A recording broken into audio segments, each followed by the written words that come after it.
here we are in our final series of the day on the bottom left of Boneyard. You may know her as Nina, but in Stormgate, she's just a sloth. And on the upper right, the Celestial player, top of the ladder. He's been grinding so much Stormgate. It's MaNa. Ooh, this is okay. So this is kind of a fun thing to talk about here. I've watched Nina play a lot of Stormgate on her stream, and of course she is an avid dog lover. But one thing that I think is kind of neat is she is opening with the Bob overcharge, but not to go build any buildings early on. She takes them to go take the health tower, which I think is really unique. I think it's kind of cool. So, it's kind of a fun way to work that. The weird thing about this is, as I look at this game, I'm sorry, I was looking at the wrong set of overcharge Bobs. My bad, chat. I'm very much apologize. But she goes and she doesn't build a natural, which is generally how I see this build get done. And she is, this cannot be right. She's mining 9 workers on Therium and 2 on Luminite. Ooh, this cannot be right. What is that? She has some idea here. There is some build, and Rushy, I am so excited to figure out what it is, because 5 on Therium, or 5 on Luminite, 7 on Therium. You get your command post really quick, so you get the bubble and the promote very quickly, but like, this is wild here.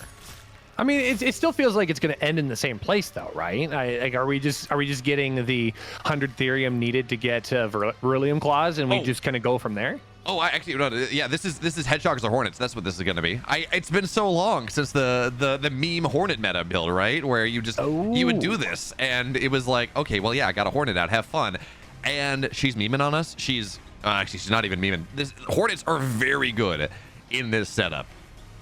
So I think that's what she goes for, whether it is Hedgehogs, whether it is Hornets. We don't have any tech on the way, but yep, there we go. Hangar Bay on the way. 1 base, quickest possible Hornets. Clock it, Rushy. It's 212, and the Hangar Bay is already on the way. Yeah, that's actually really impressive, and I also think it's good just decision in general, because we've seen earlier in the day that those Hornets, even just 1 Hornet, does so much damage to those prisms, and especially early on. I mean, the prisms aren't going to have a whole lot to anchor them into place. Sure, you're going to have some Sovereign's Watch that can help hold a point, but even that's only going to last for so long. And the Hornets are really maneuverable. They can get in and out as they need to, and they're going to cause MaNa here a ton of complexity. Now, granted, Cabals are the answers. It kind of players have figured out. So you do have that, but you got to get up to them, and you got to have something that actually shoots them down. You got to get the Cabal upgrade. So this first Kree is going to show up on the main base like, okay, what's happening here? What is up? And it's going to show up right with the first Hornet. So just a Sloth probably is not going to be able to run over to the other side and maybe make something. I don't know, actually. She's going to pull the Hornet back for now. Kree, they get a scout. They're like, oh, okay, I know what's up. Is that enough to stop this? I don't know. I mean, again, the other thing to point out here is that we don't have a lot of prisms. MaNa went for a collection array first, not a bunch of prisms first, which means that this timing, getting it quick as possible, because a lot of Celestial players, they build 4 prisms on a Luminite mine before they build any sort of collection array. Well, that just doesn't exist. That's not really there. Well, you got to give MaNa credit here too, kind of building the anti counter of this, but also these Kree are rather quick to move around the map, and 1 Hornet's not going to be able to harass them in the way that they need to be done. MaNa, I don't know. I think MaNa really should kind of stay aggressive on the opposite side of the map and really force Nina to stay back at home, because she needs to be across the map. She needs to be harassing bases, harassing prisms, and all of that goes to the wayside if MaNa just keeps her back. But instead, MaNa going to take the opportunity to grab the Luminite Tower. That's going to allow Nina to get across the map to deal some additional damage, and we can start to see how these Hornets are going to unfold. I mean, there's a strike node here, but you can drop Purify. I don't think actually Purify does anything there, but Panic's dropped. Okay, sure, for MaNa. But again, these Hornets, they will be forced back eventually. There is a strike node here that does get surged, but that was all the prisms in the main base dead, and there is no prism at the natural. So MaNa is adapting, right? He is getting morph cores. He's building collection arrays over these prisms. But even still, this is annoying. Now, overcharge on the other side. Looks like that's going to be fine. There's a buzzsaw cannon here. These Kree are not going to find their way in. And in the early game, again, Nina's getting away with it. She's got these Hornets out that Kree have not been able to punish. Prisms have gone down again. Collection arrays ameliorate some of that. But again, as you commit to this, well, life is complicated. Well, and I think that it's going to be complex no matter what, because even if you just choose to go for the collection arrays, those are still going to be rather vulnerable to large Hornet counts. And there's not a whole lot that MaNa can do to limit the amount of Hornets that Nina is producing right now. So she's going to be able to continue collecting those. She's even utilizing the health tower to kind of top off those units as they do take a little bit of damage and move them back across the map, being incredibly efficient here. And you can see, like, this is such a goofy game state here. We're at the 5-minute and 40-second mark. The supplies are 40 and 27. This is a weird but very enjoyable game to start off. Yeah, I gotta say, I'm a little surprised that we're not seeing... I thought we would see vectors on the way, just given that was like the first response I saw from this on the qualifiers. It seemed pretty good, but Cabal's shut this down. It's a 40-second slow. It's damage reduction, but hey, guess what? You can return to hangar, and that still makes you go very quick. So one Prism's gonna go down. Damage is not there in enough numbers, and despite the Cabals on the field, Prisms die. These will eventually, these Hornets will eventually find their way home. They're taking a little bit of a slow walk instead. Well, it's going to be interesting to see how things start to develop, because MaNa's now getting into a unit composition that can deal with this. I mean, the SimCity back at his main is just crazy, just seeing all those power banks tightly compressed. But you need something to be able to support the collection array if you need to drop the Sovereign's Watch, or just to prevent, if by some chance you get some ground melee units to come in, you want something to anchor that down. But with the introduction of the Cabals, what's Nina going to decide to do? She is going to take a good number of bobs. She reclaims this health camp. That's going to be incredibly beneficial to the Hornets. But now we start to see the second base on the way. A biokinetics lab actually going to pick up Beryllium Claws. Is she going to like transition into scouts? That's crazy if true. Okay, so Cabals are light units, Rushy. Vectors, which are another good answer to, or it can be a reasonable answer to Hornets, are light units. So yeah, you know, are the scouts going to kill the? Are they going to kill the Argents? Probably not. But what they can absolutely do is they can chomp down on some nice vectors. They can chow down on some Cabals. And if the spellcasting's gone, well, then the Argents are going to get taken down, and then that means the Hornets are totally free to play. Now, again, this is not a perfect answer. MaNa is moving across the map right now. Beryllium Claws is not done yet. We will be soon. So you do have to be very careful. And MaNa's just trying to force this fight before the transition is there, before it's ready. Medtech's out, of course, but without Nanoswarm, it's not that useful here. And the Hornets, well, they're going to fight around. They're going to try to get on top of this. You don't want to fight under the repair turret. It's so much healing, but that is, at the very least, the Medtech will fall. That's a start, right? You know.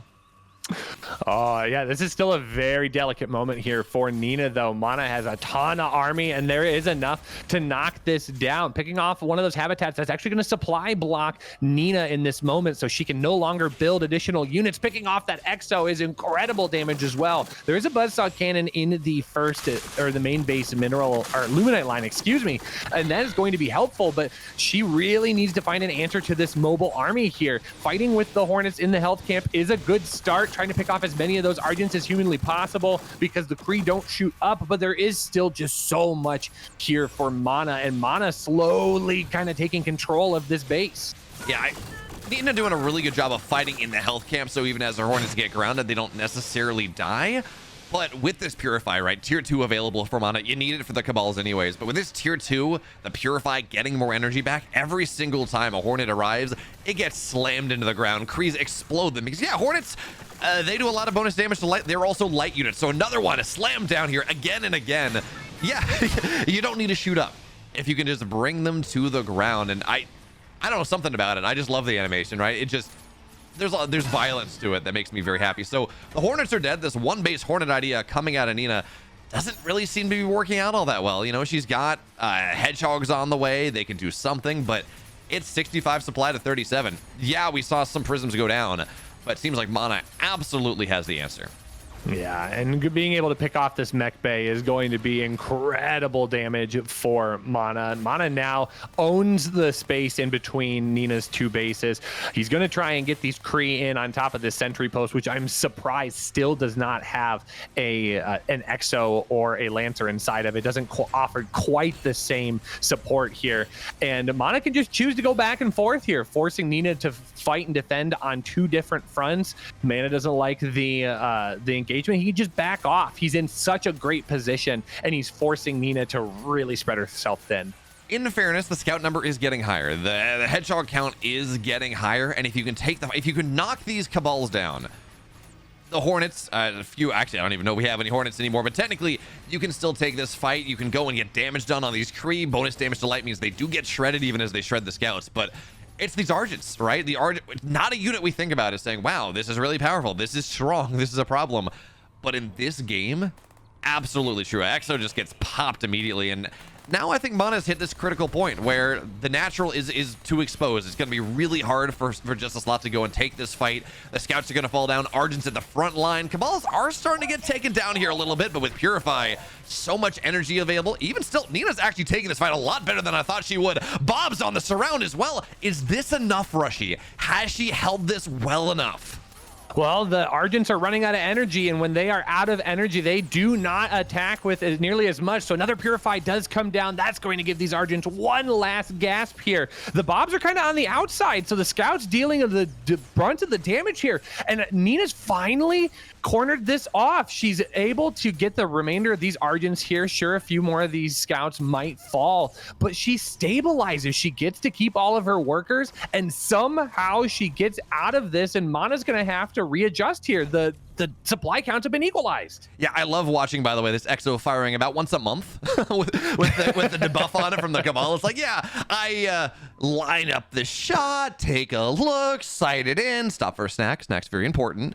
And then we're going to shoot. It's going to be good. And I mean, even still, that surround from the Bobs weren't even overcharged, by the way. They were just there and just serving as this ablative armor with the scouts on the other side, just totally sandwiched MaNa. He was not prepared for that. And now, well, we have Scout Exo, which against a lot of Infernal compositions is very strong. Argents are heavy, Kree are light. You do the math.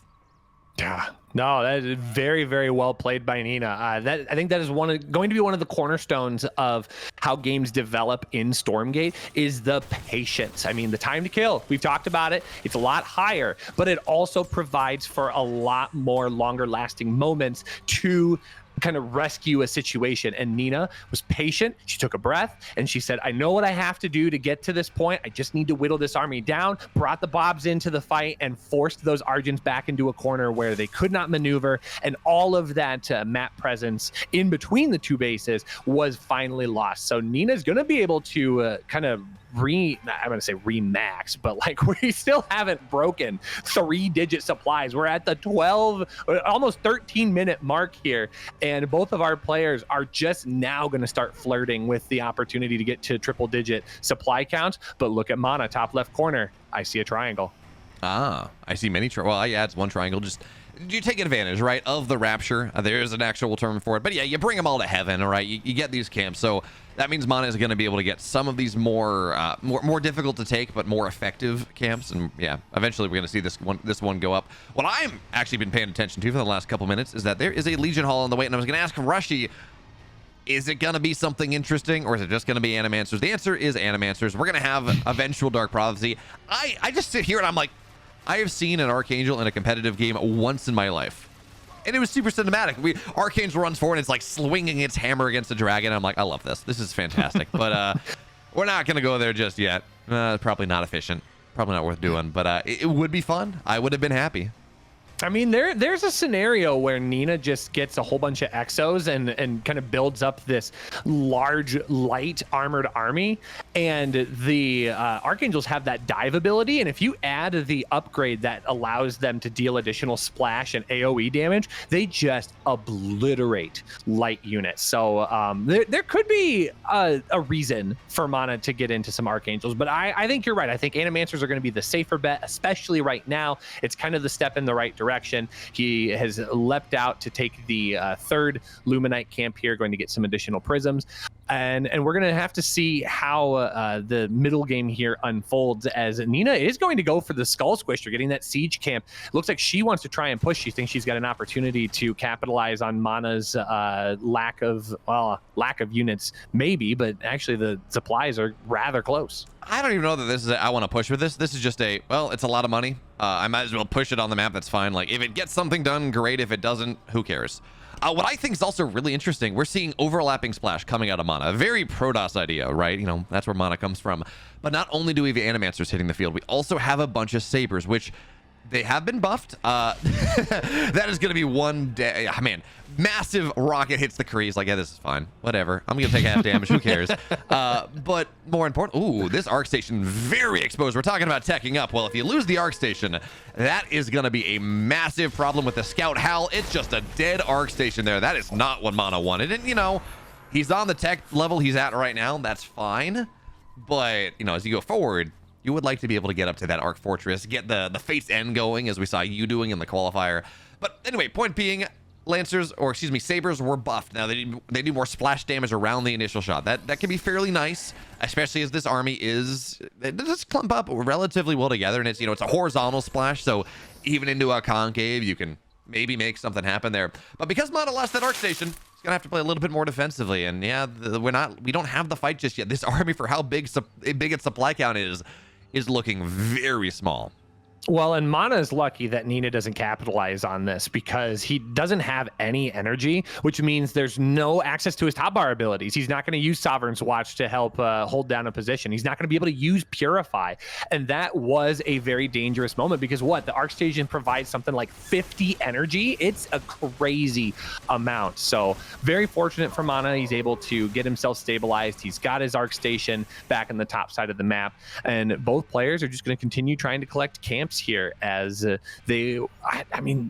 seems like we are going to be heading to a large army versus large army. And in that case, I feel like the Celestial player is going to have a lot better position. I mean, you talked about the overlapping splash damage. That's going to be so critical for MaNa, especially against an army that's going to be largely, again, we talked light units, but check this out. We do have that evac with Atlas that it looks like Nina's got a little bit of splash of her own. Well, for now, that's a big Dark Prophecy on all these scouts, and Nina, I keep expecting her to go and, cut off the scouts, but she's going to dive into what right now is that tier. Did I hear it on the hunt? Is that maybe not? I don't know. I thought I saw the scouts go forward very quickly, but you got to be very careful with this setup. Those Dark Prophecies, they slow everything down. If they're down and if they're channeled for half a second, all of a sudden the slow gets really bad, and it's very hard to take a fight. So what we're seeing right now is just a lot of zoning. These Dark Prophecies that are up right now, they're going to make it very hard for Justice Sloth to take this fight, and that means that the fourth base of Nina of Justice Sloth will fall down. That's dead, but on the hunt, on the surround maybe. Is this the fight we can fight? Oh, massive Atlas shots! But even still, we have the Prophecies there. Big flank coming in from the scouts on the backside, on the hunt, diving in, trying to knock all this down. The Sabers will fall. And look at this, Nina buying the time. Atlas is shred everything. And this army that MaNa's been building to come back into this game gets annihilated in the blink of an eye. This was looking so good for MaNa, overlapping, splash, zoning everything you can. But the scouts on the prowl, they do more than enough. And now all the Sabers, all the Animancers rushy, they're in the ground. You want to talk about positional play? Nina just showed us how important it is to make sure that you always keep your units in the right spot. Number 2, we head to the Titan's Causeway. For the player in the bottom left, the blue Vanguard player. She's just a sloth. Against her opponent in the top right, the red Celestial player, this is MaNa. Rushy, I'm never sure where exactly to put my camera for the player intros against Celestials. I'm like, do we put it in the main base? There's a collection right there. Do we put it on where the Arc Station is? Do we put it on where the Morph Core is going? What counts as the main base? It's just a state of mind. It's a vibe, right? So sometimes the main base is the friends we made along the way. I have no main base now. Oh no. Oh no. Oh, this way. No. Okay. And then Pepe hands. I'm sorry. Yeah, you know, we go straight from this broadcast to my therapist. It's a fun time. Oh, jeez. Oh no. I get to talk about how mean Rushy is to me over the course of the broadcast. Oh, it feels so bad. Yeah, and then anybody with eyes would look at that footage and go, "Wait a minute. Okay, hold on. We got to talk about this." I was like, actually, I'm bullying you. It's fine. Yeah, no, that's what I'm saying. Yeah. So for now, again, this is an early game. This is a very standard early game, right? You send the arc ship, excuse me, onto the health campus that's available. You creep out with it. You use that to build your first creation chamber, get some power banks down, and creep up. We saw Parting at the start of the day do a really cool thing where he went and he had this timing based on when the first Sovereign's Watch would end. And because he knows it's going to be, and that, granted, that was in the Celestial Mirror, but when the first Sovereign's Watch ends, and that's when he hit. Super cool idea. I think that is something that can be explored. I don't know if it's really possible as a Vanguard, though, because you don't have anything that shoots up, so, you know, we'll see. But for now, it's just creeping, right? We saw this game one. We do not have the crazy for Hangar First mass Therium build, though. Nina, it's a new map. She has a new build. Yeah, I was gonna say we're kind of going back to roots a little bit. We're getting just going into the dog spam right away, but also MaNa getting out some vectors as well. It looks like it's just, I don't know, he's gonna do more than one. He's got another one coming out. So both players are going to be pretty adept and nimble across the map, which will be good. I mean, Titan's Causeway has a lot of different avenues that need to be pushed down simply for the scouting potential. I mean, that center is kind of blocked off. It doesn't allow for a whole lot of like sneak attacks up the gut, unless you are going to take a worker and then make some sacrifices in that regard. But being able to take the camps along the left or the right side allows you to not only get those benefits, but again, we talked about the vision that those camps provide and being able to prevent those incredibly fast, speedy units from just suddenly showing up at your front door. You know what I'm wondering, Rushy, is we take a look at this, and vectors are popping out. Vectors were very strong, very popular in Frigate. Parting dumpster Denver in a best of 7 that I cast. A little show match there at the end of Frigate. That was awesome. But we see, you know, vectors have been very good up until 0.0.2, which is the patch that dropped about a week ago now, a week and a half. And now, you know, they get chased down by scouts. They are not nearly as strong as they were. So I'm wondering, as we see the Starforge, this massive vector opener, whether this is just MaNa assuming that Nina's going to go for the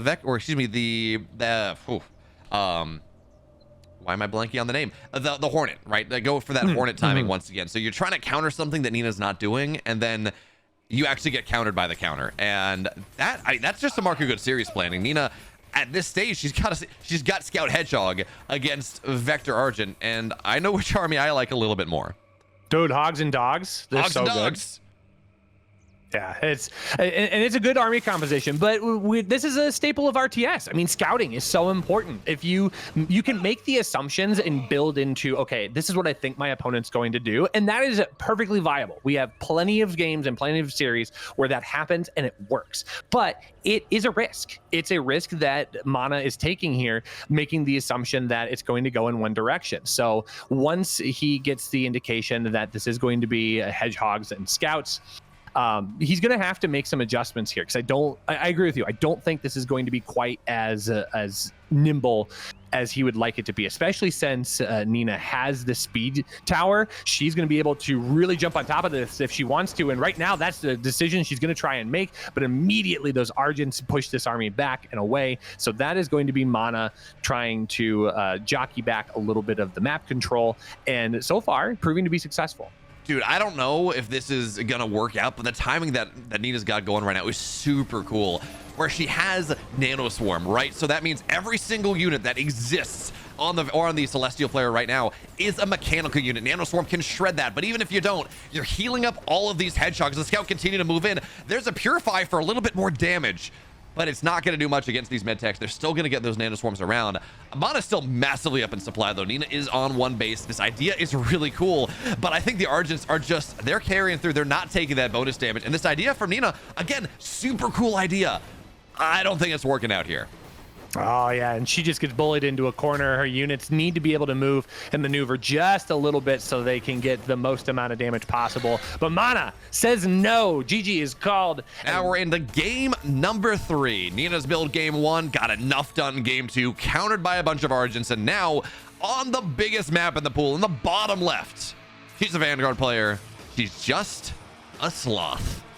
And in the upper right, in the red, finding solutions where there were none in game number 1, applying them in game number 2, and now looking for more in game 3. It's Team Liquid's very own MaNa.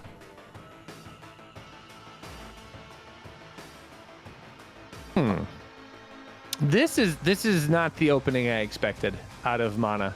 I kind of thought he would try and creep forward with the collection array. So one of the changes in the previous balance patch is with Sovereign's Watch, you can cast it on a building, and in the previous patch you could cast that on any building at any time, which was a little out of balance. So they changed that to having it be within a specific distance of your nearest collection ray. So that's really influenced celestial openings to where you kind of push things around, but instead there's just a creation chamber out at the speed camp, and Nina is causing a lot of problems here. I love this. So okay, so tournament rules for a second. There is a bug where you can leash the speed camp way far away. You cannot use it aggressively. You cannot use it to like get pulled into MaNa's main, but you can pull it defensively onto your side of the map. And you can also do this, which is just getting a little damage done on, now granted, we're on green energy, so the structure has inherent regen, but at the very least, you know, getting some annoyance. MaNa, you know, is taking a little damage on the creation chamber that will,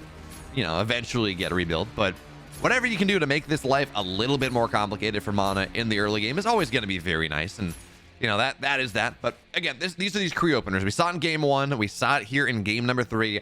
The Hornet build in game 1 worked out very nicely. This time, though, that looks like it is a map-specific thing, because this is hogs and dogs, hedgehogs, hedgehogs and scouts popping out, which can be good. Is it going to work against this idea for MaNa, though? That's the question. Oh. I hope hogs and dogs becomes a thing. I want that to be like a staple, because this is so fun to say. Hey, you want to go to the fair, Rushy? You want some hog dogs? Dude, I was at the fair a couple weeks ago. Actually, better. You want some ice cream? Because we can have some hog and dogs. Oh, okay. That's close. It's not your best. You had better earlier. I mean, I think hog and dogs is better than hog dogs. Just saying. That's fair. That's fair.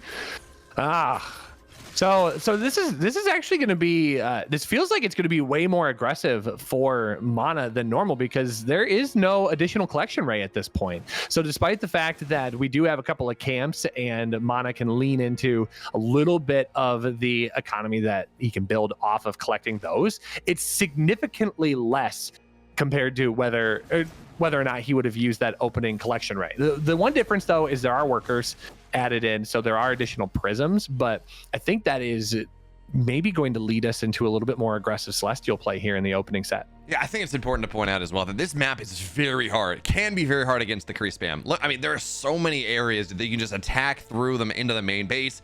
Getting a natural, I mean, good luck. It's very wide open. I actually wouldn't be surprised to see if this map got just changed around a little bit when we have the, like, next time there's a patch or however that happens. Because it's so wide open that it can be painful. Getting out of the early game can be a struggle. So for now, you know, that's what's happening. We got Kree on the map, establishing map control. Beryllium Claws on the way, and you know, hogs and dogs against a bunch of Kree works out very nicely. You get bonus damage versus light. Kree are light. You get kiting from all of these hedgehogs. You do fairly nicely. It can work out pretty dang well. So that's what Justice Sloth is going to have to lean on. As where is our arc ship? I was trying to click on it to see if we had teched up, but there it is. Okay, so Arc Station Tier 2, that explains why the Therium base, or this Therium tower, has been taken. And this is, again, MaNa teching up a little bit, developing tech, and why not Cabals, Rushy? Why not go for Cabals? I mean, if you're going to find a way to slow down the speediness of your units, there's no better answer right now than getting those Cabals, but they are going to need some additional support. Those alone are not going to do enough. So MaNa now finally going to take a collection array over at the left expand that does also have a Therium camp, which for the record, I mean, the position of those bases, not as important for Celestials, because you can just build a Therium mining facility. I forget exactly what it's called. The Therium Purifier. You can just build it anywhere on the map, provided you've got the energy for it. So that positioning is far less impactful, but it is still going to be helpful because it's a little bit easier to kind of protect and corner off. It's a little bigger sacrifice for Nina if she goes in with all of her units. And MaNa can try and capitalize on that. But we are seeing the supply counts stay much more stabilized here in this game. They really haven't interacted a whole bunch, but it seems like we might get a moment here. Yeah, I mean, that is the downside and the upside of a big map where there's so much to do. There's so many chores you got to go and accomplish before you can actually fight each other.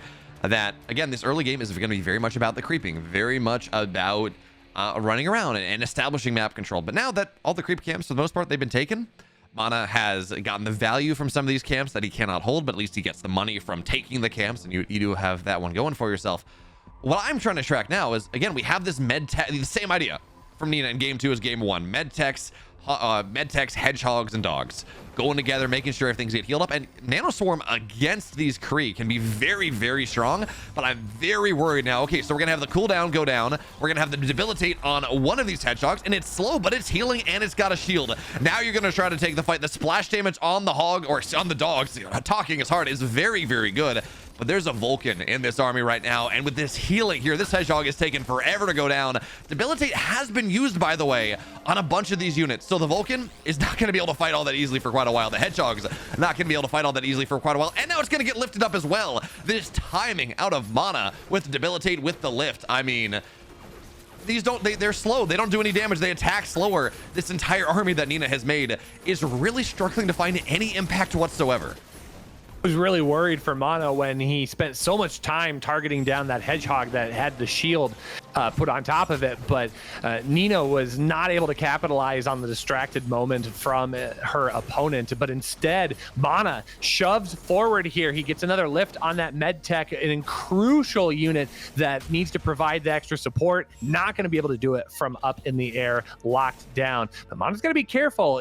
Once all of the Kree get deleted from this army push, he's got to back off. He needs to regroup. Those Cabal cannot fight by themselves. So MaNa is going to take a step back, going to reclaim that Luminite tower to boost the economy. Again, MaNa has invested a little bit more into the aggression of this push, which means he sacrificed a lot on the backside of the economy. So there's not as many workers. He needs to find every possible avenue to get additional resources as he can.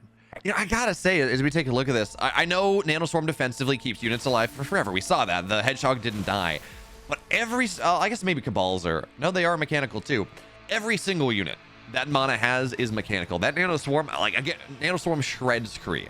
Nanoswarm does a bunch of damage against these... Cabals only have 180... They have 180 HP, but, you know, Nanoswarm does a lot of damage there. And I wonder if using that aggressively is maybe, and you know, Nina's played like 1,200 games of Stormgate on the EA patch. Like, who am I to judge her? But I wonder whether using that aggressively is maybe the play, especially in part because of all the debilitates, meaning that not only do you move slower and not only do you attack slower, your attacks do less damage. So if you drop Nanoswarm, I don't know that that's necessarily impacted by debilitate, and might have been a better way to get like damage on this army, even as everything was cabaled down into the grave. No, it makes you think. It makes you really pay attention to what are the strengths of my army composition and how do I need to preserve that. Oh, this is going to be a really fast engagement here. The speed camp units from Nina encountering the speed units of MaNa and the Cabal are going to slow everything down here. It's going to fight force a fight here in the corner. The medtech doing a nice job of body blocking just a little bit here, allowing the hedgehogs to start firing from the back lines. We are getting a good amount of units that have to be forced here, and that's where MaNa's Kree ball is really going to be difficult to manage, because they're going to just end up dealing all this extra damage to themselves. MaNa can't find a way to separate them. No, they keep going in. I looked back because I'm like, okay, surely there's no Nanoswarm on it now. And, you know, luckily for him, there's the health camp, so he's going to get it all back. But that was by far the best fight that Nina's been able to take in this game. Supply is getting better. Eventually, these debilitates are going to finish up. And there we go. We're going to see the scanner get knocked down as well from the hedgehogs. So no free vision available now, and you're going to have to get up. Cabals don't have so much energy at this point that they're just going to debilitate every impactful unit. and Nina's gonna have to find a way to get on top of them. Scouts now with a speed buff. Now they're gonna try to get on top of this, but the Argent's the body blocking. They're not gonna allow these Cabals to die unless everything else dies. So the Kree fell down. Nice job there from Nina at the very least, but she needs to find some way to get on top of these glowing orbs and take them out of the game. They're making her life so difficult right now. Yeah, but I feel like every time she defends, she's able to get a few more workers put onto her Luminite base, because she did opt to take the double Luminite mine base, which, while making scouts, is a good choice. She doesn't need as much Therium, so that's going to benefit her in the long run. And MaNa is not capitalizing on killing like critical units at this point. He does get some value, but he hasn't quite found the killing blow just yet. But he's going to try and go in once again, getting a med tech and catching it out, forcing a shield. That's really good damage here. Even if he doesn't get the unit, it does drain some of the energy from Nina here, although she's going to get it anyways. So that's actually a really nice pick here. Every med tech that can go down is incredible damage for the Celestial player. That it is. And you talk about energy from Nina. Fine, sure, but it's more about the cooldown, right? That is now a timing where the bubble is not available. There's no free save on whatever unit is getting targeted down. So that's going to make the next fight that much harder for Nina. Now, granted, she does have promote, and promotion actually can be used as a bubble to just kind of get a little life spike and keep things alive just a little bit longer. And we should also point out, MaNa, he did a great job. He got his natural up. That's totally fine. Third base, way far away. It's not even an idea. So Kree are going to try to dive in, looking for the sandwich here. They're going to fall down. Nina in perfect position for this one.